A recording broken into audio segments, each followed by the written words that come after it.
I'd like to welcome everybody to the Coaches in the Mouth pod. We got Coach Bray Cook we're waiting on, the Mouth Brent Bender. He's been Coach on assignment. He's on his way in. We've got a great guest coming in today. Our BSN sports guest of the week is Billy Elmore. He's going in the Hall of Fame this Friday on the 14th, and what an unbelievable career. I mean, you talk about a guy that won 2 state championships at 2 different schools. Been successful wherever he's been, going in the Hall of Fame. There's a great group going in. Dave King from Batesville's going in to the Hall of Fame this weekend. Kerry Crowder, a great basketball coach at Bryant, and Cabot's going in. But our feature's Bill Elmore. And you've been around Coach Elmore. Of course, he's out of coaching now, but as athletic director at West Memphis. But what's your take? What are you looking forward to hearing from Bill? Well, my thing is, he's had success everywhere he's been, like you said. And for me to be able to sit down and just talk to him, and I'll be over here taking notes. So if you see me scribbling over here, it's because he's dropped some knowledge. Well, he will be. He's got a lot of experience. He's been in winning programs as assistant and as a head coach. Let's go ahead and bring him on now. Ladies and gentlemen, the Mouth should be walking in anytime. We'll get ready to bring him on. All right.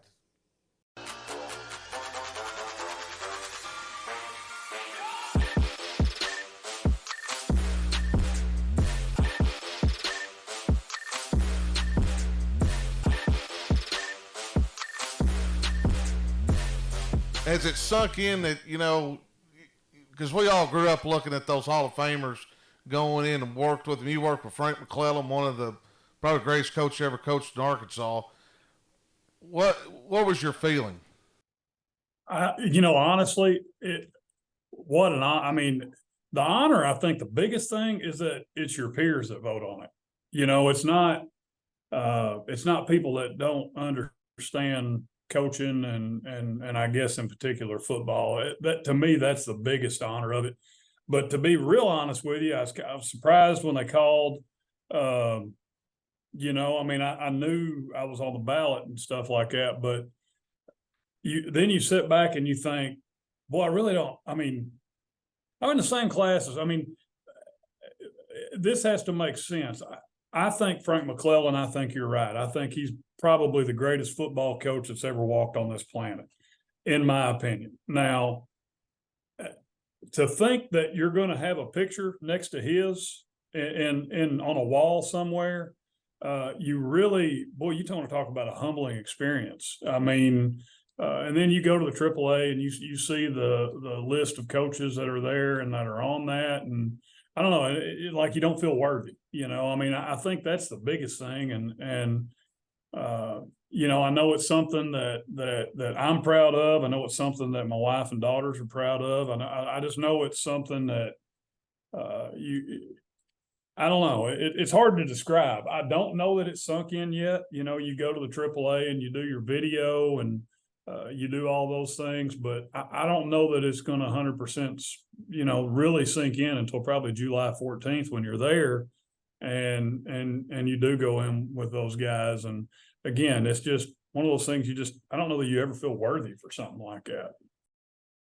Well, then this episode will drop July 14th, the day of your Hall of Fame. Well, let's go back and let's talk about, I did our notes, like we do before every show, talk to the guys a little bit. And, your careers, you just kind of worked your way up. You grew up and talk about growing up in Mansfield. And people don't know this. You're a great baseball coach, too. You played baseball at Arkansas Tech. Talk about your experience growing up in a small town in Mansfield, then going on to Arkansas Tech, being a baseball player, and then obviously going to Barton and how you got into football a little bit. But, you're a college baseball player. Most guys kind of do both. You're probably just looking to coach. Talk to us about growing up in Mansfield and your Arkansas Tech days. Well, you called it a small community. It's a Mansfield Metroplex. Let's be honest. You got the Huntington area. You got Witcherville. I know everybody knows those. They drive through them all the time. But I actually grew up. I grew up 12 miles from Boonville and 13 miles from Mansfield. So to say we were out in the country, we were out in the country. And I know in some other stuff we've talked about, Ricky May was one of our neighbors, the head coach at Charleston. So we would before we were old enough to really go anywhere and do anything, we might, ride a bicycle to each other's house. There'd been a lot of wiffle ball games, a lot of golf courses made out of, it was really his grandmother's yard, and then our yard, we'd make golf, just something to do. That was before my grandpa figured out that I was old enough to work and I could reach the pedals of a tractor, and started, he baled hay for the public, him and my uncle.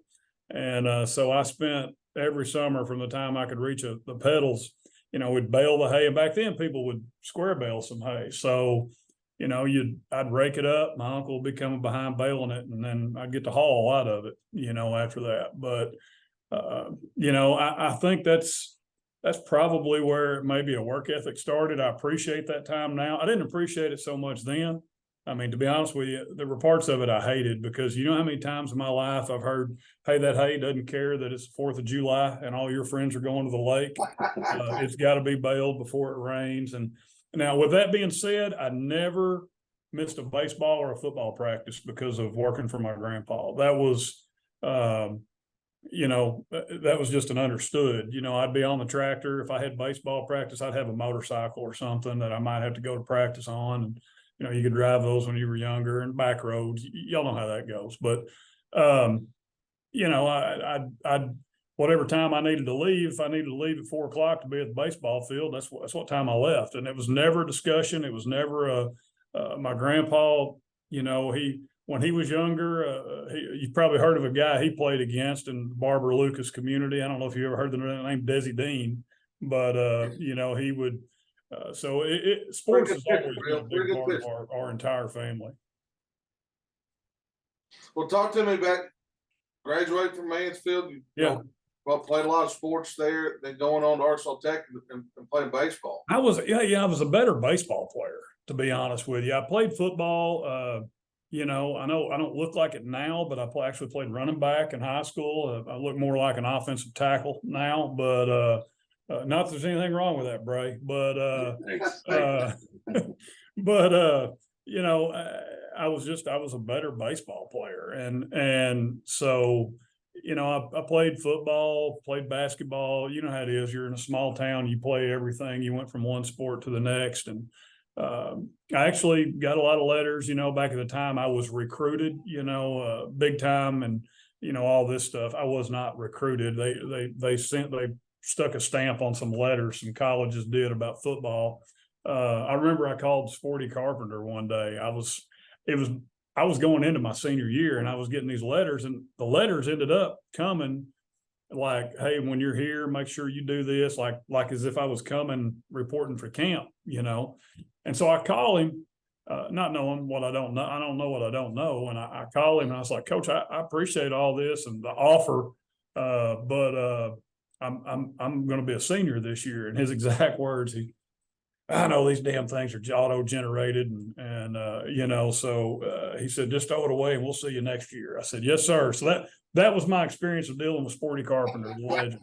But anyway, ended up going to Arkansas Tech, playing baseball for Dale Harpino.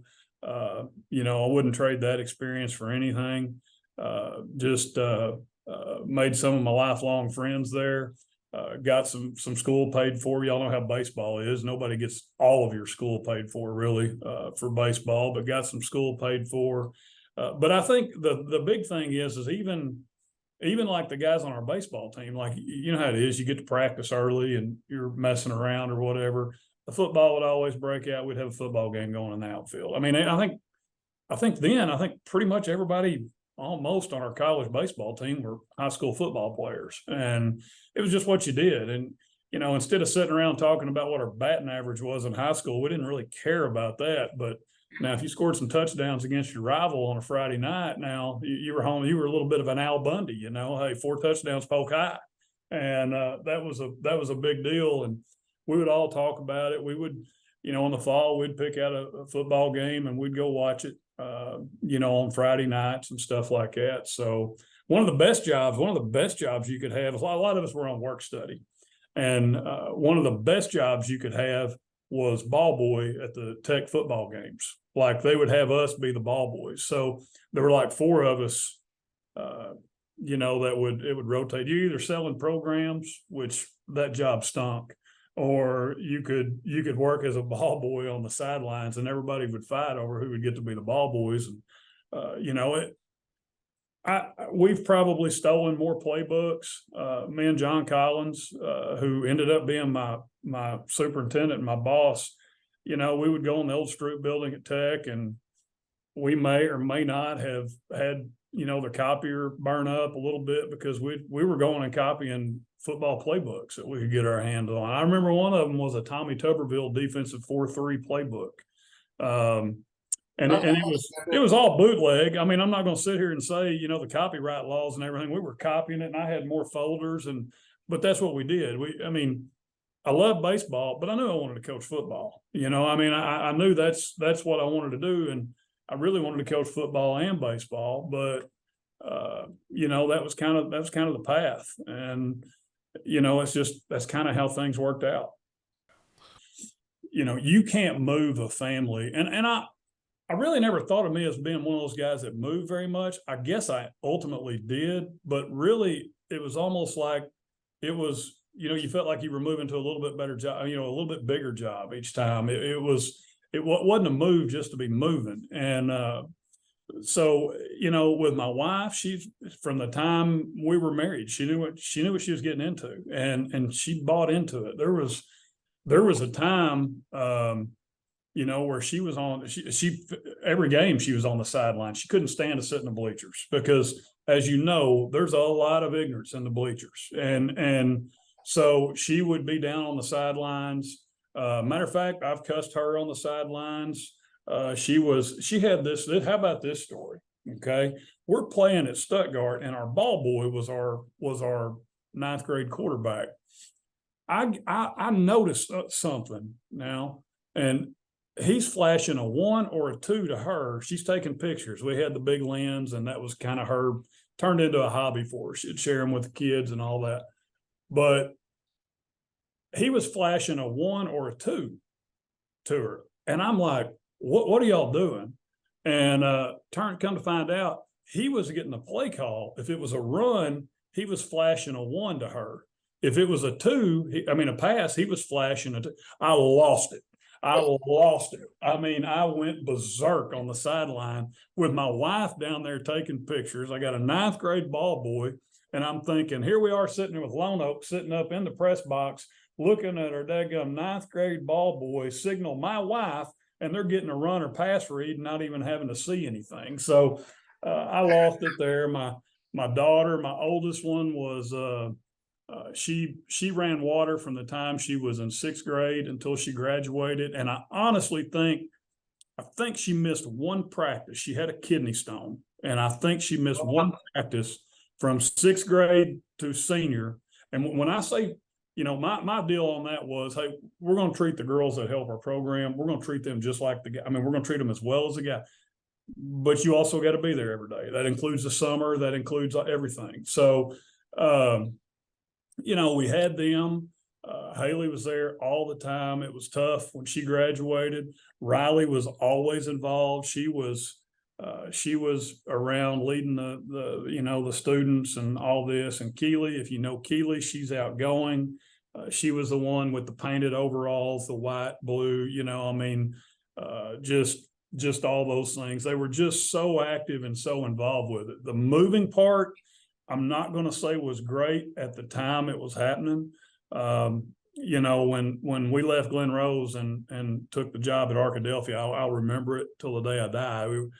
Riley and Haley, Keely was a little bit young, but Riley and Haley, the two older ones, I turn around and we're looking at the town, Arkadelphia, and we're looking at houses and stuff. And I turn around, they're holding hands in the backseat crying. That was tough. But I think they'll tell you now they wouldn't have traded it for anything. People ask them all the time, well, where are you from? And they say Arkansas. My dad was a coach, so Haley claims Stuttgart. That's where she graduated from. The other two claim West Memphis. That's where they're from. So, I think it prepared them, maybe this is selfishly me looking at it the way I want to look at it, but I think it prepared them for life. I think it prepared them for, hey, you are the new girl going into school. You got to go You got to go do your thing. And with that being said, you know, they're homecoming queens at their new schools. They're maids, you know, in homecoming. They're all these things. So I think it really generated in them the ability to go out and communicate with people and not be the new girl all the time. Does that make sense? And you know, that can be hard, but I see so many young coaches now that and it's okay, but like their family's not willing to move. And I get that. You know, I'm not saying the way I did it is right. I'm just saying that can really limit you in what you can go and what you can do if your family's not willing to pick up and move. Not saying that's the wrong way to do it. Maybe that's the right way to do it. Maybe the way I did it was wrong family-wise. I don't know. But I can see that, okay, you might not get that head coaching job in a town that's 30 minutes away from you. You might not. You might have to move to get that first head coaching job. And, you know, y'all been there. You progress where you can, you know. So that's kind of but the family and going into the Hall of Fame with them, that is I think the big thing, and I think my wife will agree with this, and I think my daughters will agree with this. When I was at work, and there were a lot of long hours, and there were a lot of, you know, obviously the weekends and even in off season. You know, it seems like the higher classification you get, the more hours you're putting in off season, you know, but because, you know, your kids aren't playing basketball, they're not all playing baseball, you still got them. But I really believe that what you have to do as a coach is when you're home, you're home. You know, I didn't feel like I was effective as good at it, but like even Saturday morning, I might be up at 7:00 and I might go up to the field house until, we didn't do a whole lot of work on Saturday, but I might be up there from say 7 in the morning until noon or whatever, you know. But when I left at noon, I wasn't watching huddle at 3:00 in the afternoon. I tried to be at home, if that makes sense. Now, when you're at work, you're 100% at work. Now, I never was a person. I can't stand this. I wasn't the type of coach to where, hey, all of our assistants are going to stay up here all night just so people see our vehicles up here. I never felt that way. I mean, let's do what we've got to get done. And now on Sunday, if that takes us from 1:00 until 10:00, then so be it. You know, if we get done at 8:00, we're not going to just sit around until 10 just because superintendent might drive by and see our trucks up here. You know, when you're done, let's leave. So I think that's the biggest thing. You know, I know you really didn't ask it this way, but you asked me about my family. And that's, if I could give any advice to younger coaches, I think that's it. When you're home, you've got to be home. And I agree 1,000% with, you know, everybody we've talked to about that situation. It's kind of about, I like that, and that's a great analogy and a great point. Well, Bill, you move on, you go to another Hall of Fame coach, you move on, get closer to home, go to Greenwood with a great staff, and you can talk about some of those staff members going on, done some big things, but I remember, and you know, your time period, you were there a little bit longer, but I remember in 2000 watching that y'all's state championship team play Hope, and you're part of that defense, and them taking the field 100 miles an hour, how hard they played. And, you know, you could, and I really didn't know much about Greenwood. I was coaching El Dorado at the time, and I'd asked my dad about Greenwood. Of course, I knew Coach Peacock, and you worked for him. And kind of, he started explaining, you know, it was around Fort Smith where it was, and just you were part of that program that's become a machine now. Talk to us about your time at Greenwood. Boy, we had a great, our staff at Greenwood, that was a fun staff. We under Coach Peacock, again, I think Coach Peacock and Coach Vitale, John Vitale, every other coach we had on staff was under 28 years old or younger. Okay. So you want to talk about not knowing what we didn't know. We thought we were all future Nick Saban, man. We got it figured out. We're going to be coaching the University of Tennessee before long, you know, I mean, but just, again, didn't know what we didn't know. And Coach Peacock was great with us. He would get on to us when we needed it. And he did that with me and Brad Balding. We worked over on defense together, and I'm sure we made it pleasurable for a lot of officials to call our games on Friday nights. You know, we had fun. We had a great, you know, Chris Young was there. He had moved up to the high school. He started, a lot of us started off at junior high there, you know, but Chris Young had moved up. Kenneth Chick was part of that staff. Vitale, Brian Little. Chris Hill. We do what now? Chris Hill. Chris Hill. Well, Chris left right before. I never worked with Chris. I Okay, thought I that thought when you Chris worked was with him. leaving, I got there. I got you. But yeah, Chris Hill, and he was around. I know Chris real well. But we didn't know. We were young. Jeff Weaver was on that stuff. I mean, you really look at the group we had, and you know, some of us have had some success when we've gone on from there, and I give a lot of that credit back then to, you know, where we were at. You know, with Coach Peacock, it was, you know, how do you run a program, and that, you know, it was a bigger program. I mean, obviously I was coming from Barton where there were 4 coaches total, you know, going to Greenwood. So, you know, I pick up on running a much bigger program, and I mean, Greenwood, you want to talk, I mean, you said it, you know, it's a machine. I mean, there's no question what they're doing. They're doing things the right way. I've always said it from the time we were there. They don't halfway do anything. Okay. Everybody wants to know what the great success is at Greenwood and all that. And I mean, it's been several years, but I coached baseball there too. They don't halfway do anything, whether it's a football game, whether it's a band concert, whether it's a get together on Thursday night before a football game. There's nothing done halfway. They're going to do it to the best of their ability, or they're not going to do it. And you see that with their athletics. It's the same thing. Let's don't just field a team. If we're going to field a team, we're going to be good. And that carries over academics and everything. There's a lot of great things that they do. And you know, that goes to leadership in the community. But we had a great time there. I wouldn't trade those years for anything. Of course, Coach Peacock left and went to Rogers. I stayed. Wife was pregnant, thought it was the right thing to do. Probably stayed 6 months too long because when Coach Peacock left, had the opportunity. Matter of fact, Senator Bozeman is the one that took us around. Coach Peacock had me, Brian Little, and Brad Boulding, and he took all of us up there after he took the job and actually interviewed, you know, all those things. And I ended up staying. I was the only one that stayed. You know, I'm not going to say it didn't work out the way it was supposed to, you know, but so it's kind of hard to say. You know, the way God works is you might think at that time, no, this isn't the way it's supposed to work. But then you look back on it and you go, no, that's exactly what should have happened. So, you know, it worked out that way. We stuck around. I was there for about another 6 months, and you know, Coach Welch was hired. Harv Welch was hired. Then after that one season, ended up getting offered the head coaching job at Glen Rose. You know, you left off that I did work for Kenneth Rippey too. That was my student teaching, and Yeah.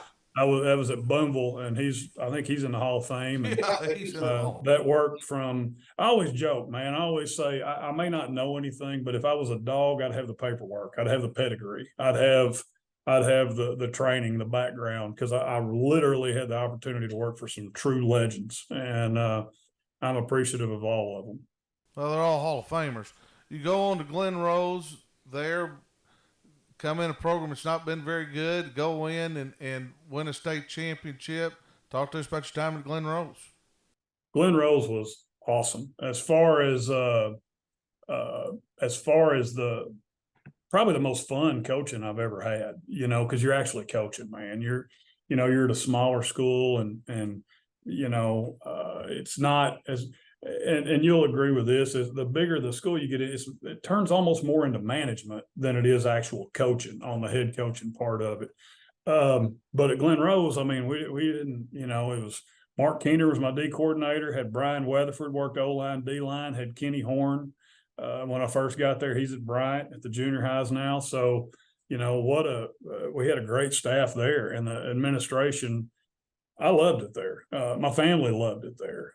Probably would have never left there, you know, but and then the Arkadelphia deal come along. But we had hard-nosed kids that loved to play football. They had really struggled. They'd been 4-36 when we got there the previous 4 years. And I took the job like in December and got a bunch of film to watch, and watched it over Christmas break. And I started right after Christmas. And to be honest with you, I'm going, gosh, I wonder if I can get out of this deal, because it was bad.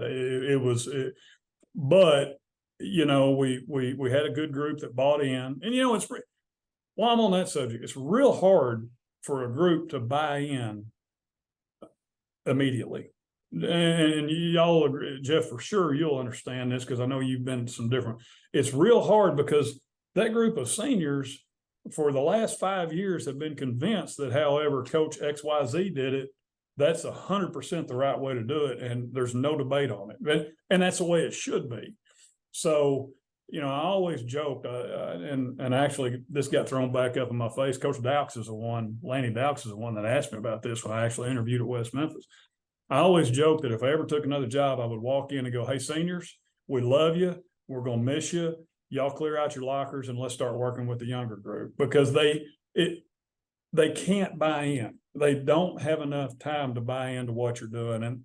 And you know, but the kids at Glen Rose, it took a couple of years. And I mean, we had a good group coming. We had a good group of 7th graders, and that's what we won the state championship with. But those kids were hard nosed. I mean, those kids would get together on the weekend just to fight for fun. They'd fight each other just for fun.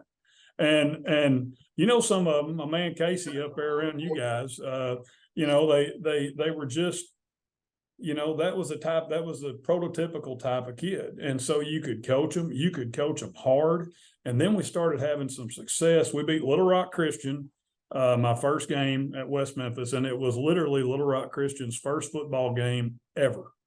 All right. We played them on a Friday night, and we beat them. Then we beat Bauxite, which that was a huge deal, you know, because Bauxite had kind of bullied them around for a little while. And I literally think I could have run for mayor, governor, whatever, and I'd have gotten every vote in that community when we beat Bauxite. You know, but again, we had some early success. So now, you know, don't say anything bad about our coaches, because they're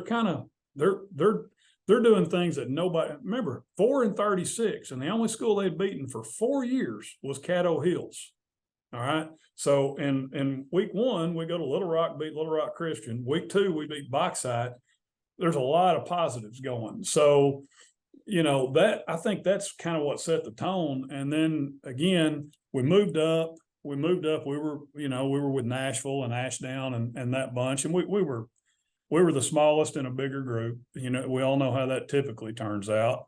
And then we got, you know, that's when the AAA, then they reshuffled. And so the first year we got beat, I guess year 5 there, we got beat by Harrisburg in the second round, which shouldn't have happened, but it did. They had a good football team.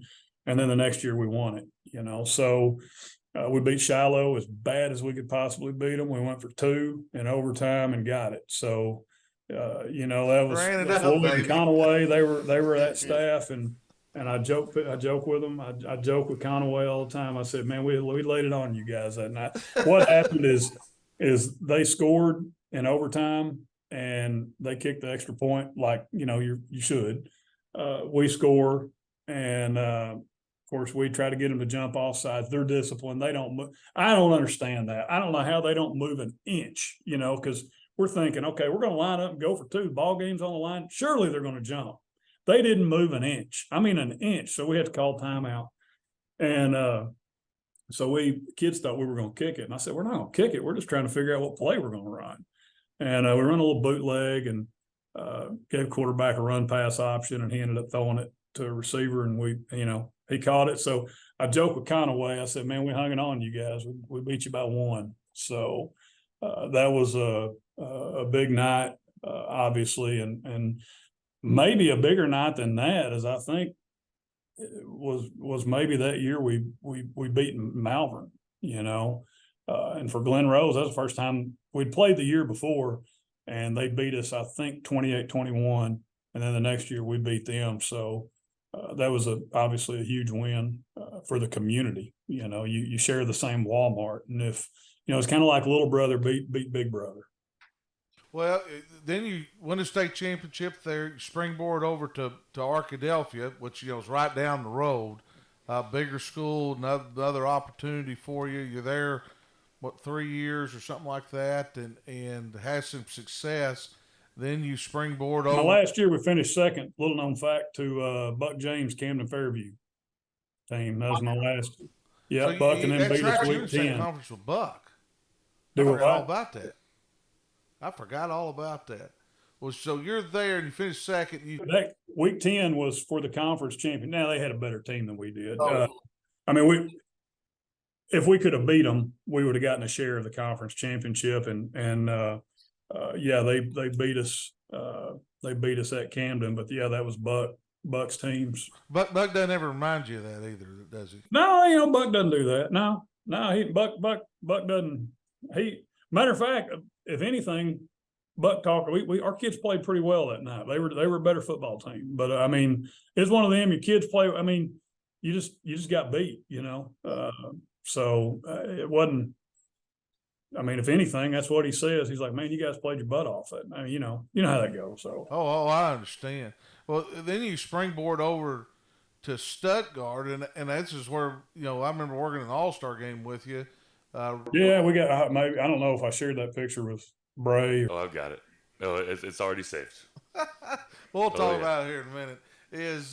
But you go to Stuttgart, and I remember you going to Stuttgart, and it was kind of like this is my last stop. This is kind of the job I've always kind of wanted. You really liked it there and went there. Had the great tradition. Of course, Bobby was there, had great tradition even in the before Bob. And I remember your mindset was going, which most people do when they take another job, is this is my last job, blah blah blah. But I remember you going in there, and it was like, I ain't moving anymore. This is it. And talk to you about you. And I know you love Stuttgart and won a state championship against Ozark. And I got to ask you a question about that game also. Go ahead and talk to us about your time at Stuttgart. Loved it. Loved everything about it. Planned on retiring there, like you said. I had no intentions of leaving. From now, with that being said, Stuttgart's a hard place to coach. It's a very hard place to coach. It's scary how much people know football in Stuttgart. Every once in a while, everybody gets these yells from the crowd, and, you hear stuff in the bleachers every once in a while. And, every once in a while at Stuttgart, it might make sense. You might go in at halftime and say, hey, somebody up in the third row yelled at us that we need to do this. That's not a bad idea, maybe, but I joke about that, but people knew football there. The mouth lives in Stuttgart right now, and he knows all about it. Yeah, how about the mosquitoes down there? Are they wearing you out right now? Oh, they're about the size of my head. It's the only place in America, I think, where they will wear you out at noon. In the middle of the day, you got to have sunscreen or mosquito dope is what we always called it. You got to have it on there. And citronella candles at all times. They'll laugh at you. Hadn't lived very long. They'll laugh at citronella candles. Oh yeah. That's like crack to a mosquito in Stuttgart. But no, we loved it there. If you're a guy that likes to hunt and fish, had great administration, great community support, that's a great job. You're always going to have good players. You're always, like any other school that size, you're going to have some years that are better than others, but you're always going to have some kids that can play. I thought we were going to get an opportunity to try to end the real Coach Williams' career one night, because we had a bye in the first round, and I think his last game was at Dardanelle. It was. Okay, I was there that night. We were scouting, and we were going to play the winner of that game. And a matter of fact, Josh Price was the head coach at Dardanelle, and of course Dardanelle won. That's. And, I didn't know your dad real well, but I knew well enough to, obviously he's a legend, and stuff like that. But, yeah, Stuttgart was great. Loved every no intentions of ever leaving Stuttgart, ever. Not until John Collins called me, and Coach Dowks was moving over into the AD role, and it kind of the rest is history. I mean, it was a decision. It was a decision that was tough to make because, again, everything that I'd said. I mean, I'd planned on being at Stuttgart right now, towards the end of it. So, but it worked out as a positive. Well, and I remember you going through that, and I mean, it was back and forth, and John really had to convince you. I remember he been calling me. I turned it down here twice. I'm not gonna lie. I mean, that's not a will, because I loved where I was at, and Collins, and there were times I'm not gonna sit here. He was great to work for. He was incredible to work for. Was every part of it the first couple of years all just love and roses? No. I mean, there were some hard conversations that had. I just remember one night we're playing Cabot, and that was when we were up on it was all blended then, but we were in the 7A half of it. So we were playing Cabot, and we were in our second lightning delay, and Malham was still there, and they're running up and down the field. We weren't very good. My first year, 2 years here, we just didn't have really good football teams, and whether that was coaching, player, it was a combination of a lot of things. We just weren't very good, and so man, I'm sitting there, second lightning delay, and I'm pouring down rain. We hadn't got our rain gear in. I'm wet. I'm cold. I'm miserable. Watching dadgum kids from Cabot go up and down the field on us, and I'm sitting there going, I'm talking to myself on the sideline. You're an idiot. I'm sitting there saying, you're an idiot. What did you do? I mean, what you had it made. You won a state championship at Stuttgart a couple of years ago. You had it made. Why would you leave? You have got to be the stupidest coach on the planet, And there again, about that time, Cabot scores another touchdown, and that, how it works on your psyche a little bit, and.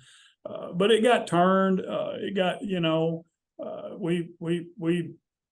lot of things happened, and it got turned, and it was successful. And obviously, it ended up being a great move for us. We love West Memphis. My youngest two girls, you couldn't have dynamited them out of West Memphis High School. They loved it. Again, it's a great place. I tell people, there may be a lot of places in Eastern Arkansas you just wouldn't want to be, but West Memphis is an exception. I mean, West Memphis is a great place to be, and I still believe that it's home. It's home now, and we just had a great run here. Well, in your time at West Memphis, of course, you went to semifinals numerous times, and really, not that West Memphis was down, but they kind of sunk a little bit, and you got them back up. And I'll say this: your last year was probably your best coaching job since I've known you, for 10, 15 years. Your last year at West Memphis, I mean, you started off slow and had to get it back, ended up getting in the single wing, and look up and boom, you're in the semifinals against a very good Benton team, and that was one of the best coaching jobs that year I've ever seen done. I can't argue with you on that, and it wasn't me; it was all the assistants. Here's how that shook out. We were 2-4. We were 2-4, and we were not very sound. Doing what we normally do. We were just, and as luck would have it, we had Jonesboro coming up, the next week. So we're 2-4. I go in on Sunday and, sit down with the coaches. I said, look, we can continue doing what we've been doing, what we hadn't been able to do all year. And we'll be 2-5 Friday night. I mean, no question. Randy Coleman, he still gives me a hard time about this. So I said, let's throw everything. Let's throw the kitchen sink at them. I said, and if you know me, I'm a squeeze and spill, reading defense, cover 2, cover 4 type guy. We're gonna play. I said, I looked at Butch Gray, who was our defensive coordinator, and I said, Butch, play no free, blitz the fire out of them and see what happens. Send 2 or 3 people every snap. I mean, I said, if we're going to die, let's get shot in the head. Let's don't bleed to death. I said, let's don't give up 6 yards of play. And I went to the offensive coaches and I said, all right, forget, we're a big RPO. We're all this stuff. We're not very good at it. I mean, we can sit here and try to score 3 points. And, I said, we're just not very good at it. So, we started looking at some different things we could do. And the next thing you know, one of our coaches had worked in the single wing somewhere where they had been. And I was like, hey, let's put it in. We put in the single wing. We're single winging. We're lined up, man, no free, blitzing, playing 6 yards off in the second. I was like, play 6 yards off in the second. They can't tell if it's man or cover 3. I said, let's just send the house. Next thing you know, we're in the semifinals. So I think part of that was just, and our kids adapted to it. I mean, the kids, you tell a kid that's been reading and squeezing and spilling his whole career, hey, we're going to turn you loose and we're going to run 19,000 different blitzes. And if you're wrong, just go 1,000 miles an hour and make something happen. I mean, they were fired up about it. We got running backs taking snaps from the center. And I mean, that was fun. I mean, we were actually up on Benton, like it was either 21-7 or like maybe even 28-7 and the first half, and then they figured out they figured it out. We at that point we weren't stopping them, and then we had one of our best players got hurt, so it come to an end that night. But that certainly wasn't the most talented or the best team that we had. It was just, we finished up the year in the semifinals, and I won't disagree with that. It was obviously a staff effort, but I won't disagree that was one of the better jobs that we had done. Well, and that's part people don't understand. There's nothing to show for it. I mean, you didn't win a conference championship. It's not a trophy, but those are the things as coaches, obviously, I mean, and I, watch from afar and watch your games, and I mean, unbelievable job of getting that thing turned around and going into Jonesboro week, your biggest rival. Just real quick, and then Mal's going to talk to you a little bit about the 6A East, and he's seen the West Memphis Blue Devils. Bray's got a couple questions for you. You had to make a transition of getting out of coaching, and that wasn't easy for you either. No. Taking the role, leaving coaching and going into the athletic director's role. And I remember, I was at the time was just left Southside and going to Pea Ridge and driving up and down that road. Me and you having a lot of conversations. Talk to us about, you knew it was time, or did you know it was time, and how all that played out? Man, it was COVID. My wife and I were actually in Gatlinburg, and got the phone call that Coach Bray had retired, and would I be interested possibly in applying for this job? And that was tough. I'm not going to lie. I tell you one thing, my daughter had graduated, my youngest daughter. I could not have done it if she were still in school, because again, it was what our family was. We were, and even then, my other daughters were coming back to games and stuff like that. Now, when Keely, the youngest, had graduated, that kind of changed it a little bit, changed the dynamics. But they were still really involved. But while they were in school, it could have never happened. I mean, she would have walked around lost probably. But I don't know. It was one of those things. To be honest with you, I felt like I would have coached another couple of years, but I didn't see myself coaching another. I think the days of the 40-year coach are over. I think they're very limited. I think you're going to see fewer and fewer people do like your dad did. I just like Grafton Moore, like guys like that. I think the fact that, those guys used to go in, and in the summer they would get a lawnmower and cut grass, or, guys would put roofs on houses, and they would have another job. Now, and it's our fault, Jeff. It's our generation's fault. We have made it a complete year-round deal. And I'm not saying that's bad. I'm saying the football is better because of it.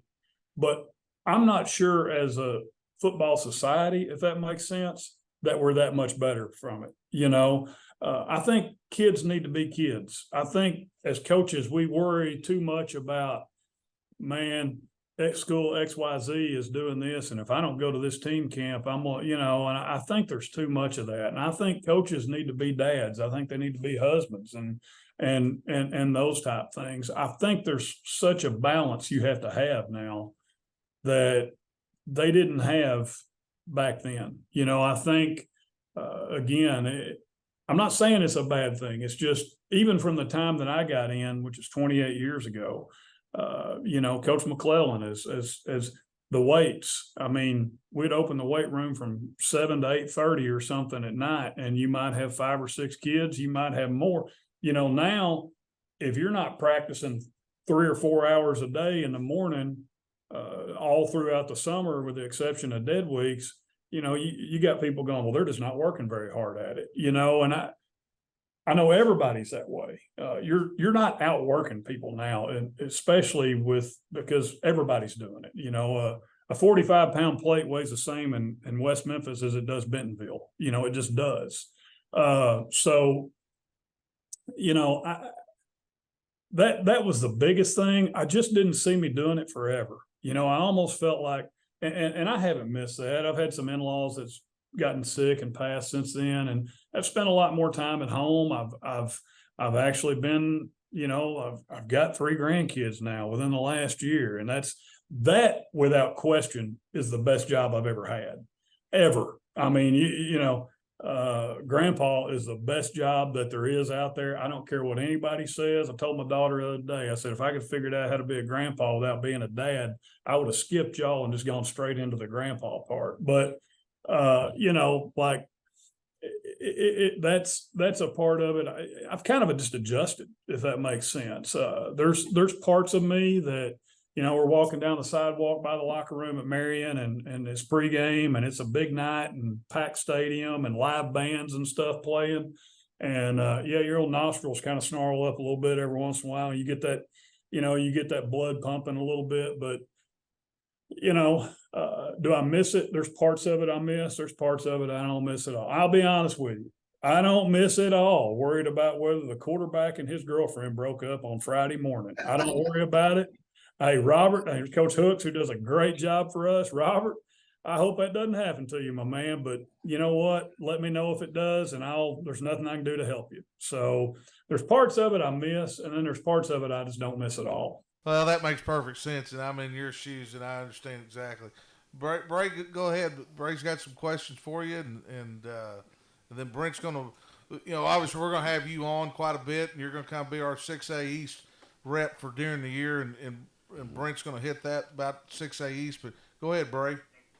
Coach, one of the coolest things for me with this podcast that we've started is being to sit down with, you know, people like yourself. You know, you said you didn't feel like you deserve it, but obviously, you know, I know who you are, and I've been, you know, watching you. And I talk to Jeff about you all the time, and it's cool to be able to sit here and have an audience with you to ask you questions. And one of them you mentioned earlier, as a young coach, you said line the fields. What is that? What exactly is that? Yeah, I didn't want to say any names, but I'm sitting there thinking, I bet Bray has never lined a field. He is not. He's never had to tell him, hey, I promise you this is Roundup. It's not diesel. And the whole field just smells like a giant truck stop, and you don't know where the diesel smell come from. I guarantee you Bray's never had to do that. But I missed that experience. But you know, the reality of that is, you know, I did miss that experience, and the kids that, you know, I coach have no idea what that even means, or a lot of those things that come with the discipline of, you know, 4-hour practices that you mentioned. You know, that probably wouldn't fly at a lot of places now. So how do you translate that discipline to this new generation of athletes? Do you have any advice or thoughts on that? Yeah, I just think it's different. I mean, and I'm not sitting here. Trust me, I'm not the kids these days type guy. I'm not buying into all that. Kids do what's demanded of them, and with that being said, the parents have to let you demand that of them. I understand that part of it too. And again, some of that depends on where you're at. You know, the differences in the way you handle kids is school dependent in a lot of ways. Myself, I know my lane. I know I probably couldn't coach everywhere. You know, I know I'm hard on kids. I know, but you know, the old saying is they, you know, the old saying of they really don't care what you know until they know that you care. There is a ton of truth to that. You know, you get kids bought in and believing that you believe in them. And I'm not talking about as a player. I think the biggest thing is you have to convince them, and because you can't fake kids out. You have to genuinely believe, they have to genuinely believe that you do care about them. Do you ask them about stuff that has nothing to do with football? Hey, I know how's your mom doing? You know, or hey, I saw your uncle. I saw something on Facebook. I saw your uncle was sick. Is he okay? Little things like that. And as coaches, sometimes, you know, we don't think too much about that, but that's huge to a kid. I mean, my head football coach asked me about my uncle. You know, there's nobody else in the school doing that. You know, Peacock, one of his big rules with us as assistants, you can be as hard on a kid as you want to be in practice. You can chew them out up and down for 2 hours straight. Go hang out with them in the locker room after practice. Go sit down with them. You know, one thing I've stolen from a Bobby Bowling is, you know, every once in a while your quarterback makes take your shoe off and throw it at him. You know, just joking around, kind of like, hey, it's not the end of the world. You made a bad throw in practice. You know, I mean, when I say throw it at him, I'm not trying to knock you know, just kind of as a joke. But, you know, you go up to a kid every once in a while, you chew them out, and you good cop, bad cop them, but you chew them out. And I've walked up to them before, stood beside them to get like uncomfortably close to them.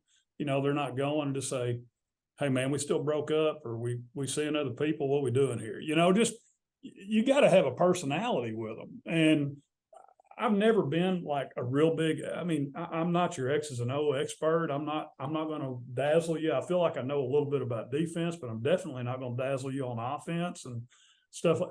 But I've always felt like I've had the ability to have kids play hard for me. And I think, I just think they got to see you as a human being, first of all, not as the ivory tower, the guy in the head coach's office. And I think you just got to build genuine relationships. You know, I was talking earlier about the seniors and how it's hard for them to buy in. That's because you don't really have enough time to build a quality relationship individually with them. You know, they're gone in a year. They're gone in 6 months from the time you get there. The younger kids, they have enough time to see, yeah, he really does care. And I think that matters. Now, do I think you could go in, and Frank McClellan told me this too. If you go in instantly and the first day on the job, you try to run, let's say I took another job and I tried to go in and run school X, Y, or Z. Day one, the last day that I ran at West Memphis was, everybody quit. You wouldn't have a team. You know, I mean, so I think that's something that you have to build. And I think that goes back to relationships. At West Memphis, we coach kids hard. I mean, Jeff's probably heard some of the things I've said some things to some kids that I probably shouldn't be saying to kids. Okay. But we never hear a word. I mean, the mamas understood. I think the last 3 years we'd put 18 kids get their part of their college paid for, or all their college paid. You know, it was a partnership, and they understood that we really do care about them. Now we're going to smoke their tail at halftime. We're going to really, I mean, practice, they do something wrong, but after practice is over, they might be breaking a chair in an office because they're playing grab butt in the coach's office. Mm-hmm. You know, and I think there's a trade-off there. Sure. And part of that, culture obviously comes from, and you mentioned it earlier as well, is your assistants and then the coaching staff that you work with and that you spend so much time with. We just hired several coaches up at Pea Ridge, and we've got one more job open. What's something that is a must-have for a coach that you're going to hire? I think I got to be able to stand being in the coach's office with him. Mm-hmm. You know, I mean, because you're going to spend so much time together. Now, I would go through every new hire, and I would tell them, if you're a guy that's counting days, contract days, if you're a guy that's counting hours, then let's just shake hands and you go do your thing and we'll go do ours, and no hard feelings. Now, if you come here, I'm never going to hear that. I'm never going to hear from you, well, I'm not under contract, or I'm not, So with that, all that being said, I just think you got to stand being around each other, because you're going to get a cross section of everything in a coaching staff. You're going to get some guys that you really want to hang out with on a Saturday afternoon, and then there's going to be some that you just want to work with professionally. And I think you all have to be able to get along. They all have to be willing to work. The work part of it now at this point is kind of, that's kind of an understood, probably. With that being said, I've worked 28 years. I've had one coach in 28 years tell me he wasn't under contract. I literally started laughing. But I said, wait a minute.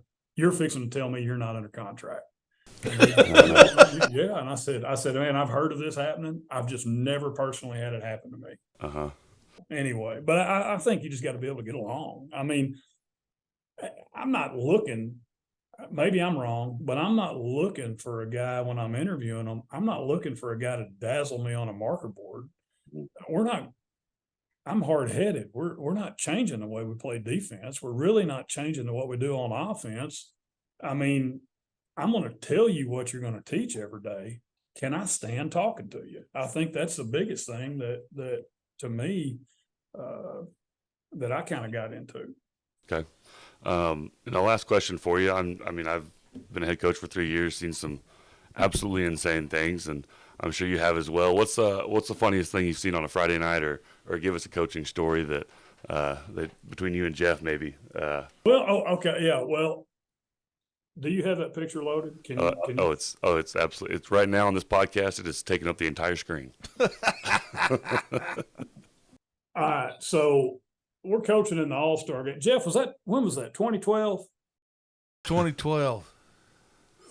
So we're coaching in the All-Star game, and Jeff's up there, Bobby Bolding. We've had a big week. We've had fun. We've hung out together and done all this stuff. So we're out. This is when they played it in Fayetteville, Donald W. Reynolds Razorback Stadium. Here we are, baby. We're rocking and rolling. We're out at pregame, and I don't know, Jeff. You were coaching the O-line. I was coaching the D-line. I don't even remember what I was coaching. You were coaching D-line. Yeah. Well, that was the year too. The middle of the field was wide open. I don't know. That's a defensive line. The field is wide open. But anyway, that's a different story altogether. So we go through pregame, and we're walking off. We're out there bouncing around Razorback Stadium, stuff like that. And Jeff looks down and figures out. He comes up to me and Bobby. He goes, "Man, I'm out here. I'm big time. Wasn't that your first All-Star?" I think it was. Yeah. Yeah. He's like, my first All-Star game. He said, I'm out here bouncing around. Hey, got some energy or whatever. He said, I look down at the end of pregame and my flies unzipped. It just so happens, if Bray's got the picture up, my wife, remember I told you she took pictures. She snapped this picture of us walking. Nobody knew what was going on, but I'm literally falling out laughing. Yeah, I go through the whole thing, and getting them fired up, and we're fired up, ready to go, and then you kind of look down, it just kills the whole moment. It's probably your fault we lost. Just to be that was the same year that Snakes in the House. Snakes, that is not cool. Snakes in the house. If you got snakes in your house, that's a problem. We can't have that. That's a big problem. We had a great time. That was and people talk about that now. I'm gonna get Brent on. I also rode Bray, one year I also rode Jeff's eating pregame meals our teams before, but also one year I meet Southside at Southside, they were doing their walkthrough, and my wife dropped me off, and I said, don't worry about it, go on. It was a Northside Southside game.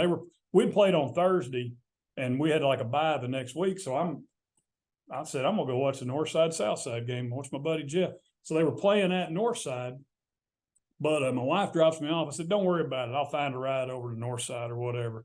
I did. I was on the lead bus in the first seat. I said, I'm riding the side. I don't know if anybody at Fort Smith Schools needs to hear that, but I just jumped on their team bus and just rode on over to the north side, got the police escort and everything. Yes. So, Well, we've done a lot to. All right, let's get down to business here because you're going to be on here quite a bit this year, and Mouth's going to talk to Ashton. And he's actually watched your Blue Devils play. Go ahead, Mouth. Well, Coach, congratulations to you, Coach Elmore, for being elected to the Arkansas Coaches Hall of Fame. What an honor and what an illustrious career you've had. thank you, sir. That's just fabulous.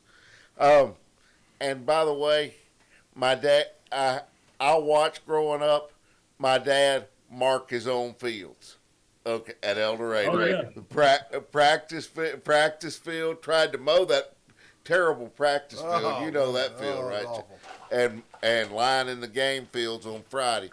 But I was over at Northside High School a week ago Wednesday for their team camp. They had Russellville, Fort Smith Southside, Northside, Greenwood, West Memphis, and Springdale Harbor. I was impressed with your West Memphis team. Coach Hooks has done a great job there. You have got some outstanding athletes. I mean, your cup runneth over with athletes at West Memphis this year. I'm just going to tell you. Well, I think our expectations, I think the coaches' expectations are to be much improved. Now where that leads you is, as we all know, to win the whole thing, you got to be good and you got to be lucky. I mean, there's got to be a lot of things break your way, but we certainly don't ever predict that. I predict a better season than what we've been having, and we do have some good kids. We have some really good players. I think the coaching staff's done a good job with them, and yeah, I agree. Robert's done an outstanding job. He come in. It was tough, man. He come in, and the COVID deal was right then, and he had. And again, these kids have been convinced. I've tried to brainwash them for the last 6 years that everything that I was telling them to do was the right way. And, a new guy comes in and, it takes a little time. But, it's his team. I tried to stay out of his way all the way through. But it's truly his team now. So we expect success. There's a level of success that's expected at West Memphis, and we really don't run and hide from that. We know there's going to be years from time to time you're not that successful, but on average, we expect to be able to put a knot on your head every once in a while.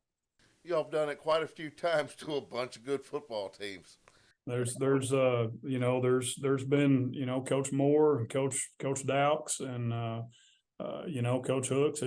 We've hopefully I held up that standard. It's a funny story. I was a little bit different than Lanny and Grafton and how they did things. And as far as I was kind of the black hat wearing guy of the whole group. But anyway, Coach Hooks, yeah, he's a great guy, does an outstanding job. I think our team is set to do well in the 6A East. And then, typically, last year was kind of we've always felt like if you can come out of the 6A East, you've got as good a shot as anybody. Last year was our conference kind of took it on the chin a little bit, and it's not necessarily typical, but hopefully we get things back the way they should be. Jeff, over here in God's country, we like to play pretty good football. They do over in God's country. Well, I'm going to tell you, because my dad stepped away from coaching and became athletic directors at Forest City, hired Scott Reed at Forest City, and then they went to El Dorado together. And I asked him, I said, when did you know it was time to step away from college coaching or coaching altogether? And he said, the time I knew it was time to step away was when I did not enjoy going and watching film on Sunday afternoons in the spring. Right. He said. You said in the spring. In the spring, yeah. after spring training and everything. When I did not enjoy that, I thought, I've had a good run. It's time. It's time to try something else. Right. You know, I was kind of, I always told people, I said, I think I would enjoy coaching football from 11 o'clock on Friday night until about 6 o'clock on Friday afternoon. And then somebody else, y'all can go coach them during the game. I think I would like the other part, you know, probably as much as anything, but. Well, Bill, let's just do this real quick. We'll get you off here. We've had a great visit. Break down the 6A East, what you're seeing coming out this year. I've talked to a couple of coaches over there. They feel like, you know, last year everybody was younger. They're a more veteran football team and feel like that conference is going to be pretty strong. Talk to us just briefly, and we'll get you off here. Well, I'm going to talk about our bunch first. As far as where people are going to finish up, I don't know. I'd hate to predict anything, but obviously, I'll talk about us first. We feel like we're back pretty close to where we want to be. And now again, all this with a grain of salt. There's a lot of good football teams, and you can win one, you can lose one. That determines where you finish in your seeding and your playoffs and stuff like that. But we can start talking about Catholic right off the bat. I think they graduated quite a few kids, but they do such a good job up there, and Fogelman and his bunch, they really coach their kids up well. They weren't just overwhelmingly. You watched them last year. They just did stuff right.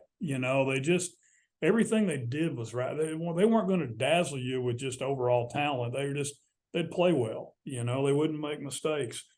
I mean, you look at El Dorado, and the transition they're going through. I mean, Chris Hill at El Dorado, gosh, that's scary. I've said for years, Chris Hill's a great football coach. I've coached against Chris. I've known Chris for years. His teams always play hard, always ultra disciplined. Sometimes it can take Chris a little bit to get it going because he's going to be so disciplined and so precisely disciplined with everything he does. I just don't know how kids initially, again, his curve to get kids to buy into what he's trying to do could be a little bit bigger than somebody else. But I assure you, he's one of the best football coaches I've ever been around. Benton's always going to have good players. They're going to be in the mix somewhere. They do things the right way. Searcy, the new line offense. We'll see. Who knows where they're going to be? They always seem to be in the mix somewhere. And then Sylvan Hills. That they've had some transition, obviously, with Chris leaving there.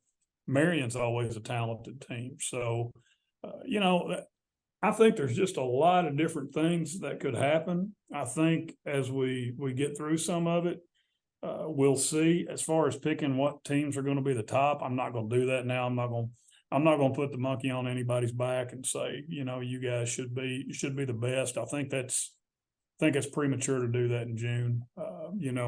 I do feel like the West Memphis Blue Devils will be in the mix somewhere. As far as where, I just don't know. There's a lot of football to be played between now and December. Well, you're exactly right, and we'll have you on during the year and see how it plays out. And that's a great way to put it. I mean, we're sitting in June. You got injuries and all that works out. So closer it gets, we'll talk a little bit more. One thing about our, with 10 teams in our conference, I mean, there's not a lot of room for error. I mean, we open up with Jonesboro and then we get rolling. So I mean, it's of course their transition and the crazy things that have gone on there. So we had a little team camp out here, but I think their guys were going to the shootout of the South, like their skill players. So I think they were bringing some of their twos and stuff like that yesterday, which I think it's kind of hard to judge off of a team camp. Who's in ACT prep? Who's in summer school? Who's on vacation?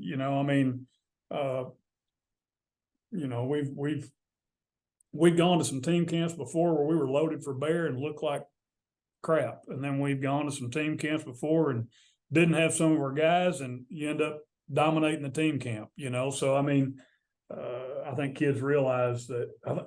Sometimes I think kids give team camps their just due, if that makes sense. They are what they are. It's all about practice. Well, Bill, appreciate you coming on. Congratulations going in the Hall of Fame. I'll be there.